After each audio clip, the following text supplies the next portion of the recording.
आखिर क्यों द्रोणाचार्य और अश्वत्थामा के रहते कर्ण को घटोत्कच से युद्ध करने को कहा गया? क्यों कर्ण को अपना सबसे शक्तिशाली अस्त्र वासवी का प्रयोग करने पर विवश किया गया, जबकि सब जानते थे कि उस अमोघ वासवी को कर्ण ने अर्जुन के वध हेतु संभाल कर रखा था। द्रोणाचार्य और अश्वत्थामा दोनों के ही पास नारायणास्त्र तथा ब्रह्मशीर जैसे दिव्यास्त्र थे, जो एक क्षण में ही घटोत्कच का वध कर सकते थे। ऐसी क्या परिस्थितियां बन गई थी कि उन दोनों ने उन अस्त्रों को नहीं चलाया, या फिर गुरु द्रोण जो उस समय कौरव सेना के सेनापति थे, उन्होंने कर्ण की मृत्यु निश्चित करने के लिए षड्यंत्र रूप ऐसा किया। चलिए विस्तार से जानते हैं आखिर उस दिन क्या हुआ था। अश्वत्थामा ने पांडव सेना पर नारायणास्त्र उस समय चलाया था जब वह अपने पिता की मृत्यु का समाचार सुन क्रोध से उन्मत्त हो चुका था, और उसका मुख्य कारण ये भी था कि द्रोण का वध झूठ का आश्रय लेकर किया गया था।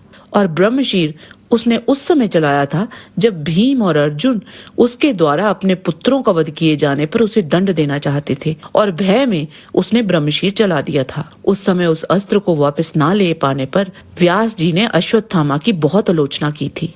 जब कर्ण का घटोत्कच से युद्ध आरंभ हुआ था, उस समय द्रोण और अश्वत्थामा को अर्जुन, सात्यकी तथा अन्य योद्धाओं के साथ युद्ध में उलझा दिया गया, जिसके कारण वे दोनों ही कर्ण की सहायता के लिए चाहकर भी न जा सके। ये संपूर्ण युद्ध आखिर क्यों द्रोणाचार्य और अश्वत्थामा के रहते कर्ण को घटोत्कच से युद्ध करने को कहा गया? क्यों कर्ण को अपना सबसे शक्तिशाली अस्त्र वासवी का प्रयोग करने पर विवश किया गया, जबकि सब जानते थे कि उस अमोघ वासवी को कर्ण ने अर्जुन के वध हेतु संभाल कर रखा था। द्रोणाचार्य और अश्वत्थामा दोनों के ही पास नारायणास्त्र तथा ब्रह्मशीर जैसे दिव्यास्त्र थे, जो एक क्षण में ही घटोत्कच का वध कर सकते थे। ऐसी क्या परिस्थितियां बन गई थी कि उन दोनों ने उन अस्त्रों को नहीं चलाया, या फिर गुरु द्रोण जो उस समय कौरव सेना के सेनापति थे, उन्होंने कर्ण की मृत्यु निश्चित करने के लिए षड्यंत्र रूप ऐसा किया।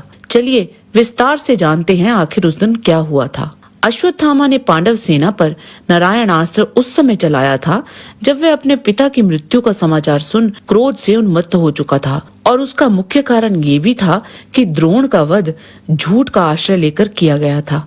और ब्रह्मशीर उसने उस समय चलाया था जब भीम और अर्जुन उसके द्वारा अपने पुत्रों का वध किए जाने पर उसे दंड देना चाहते थे, और भय में उसने ब्रह्मशीर चला दिया था। उस समय उस अस्त्र को वापस ना ले पाने पर व्यास जी ने अश्वत्थामा की बहुत आलोचना की थी।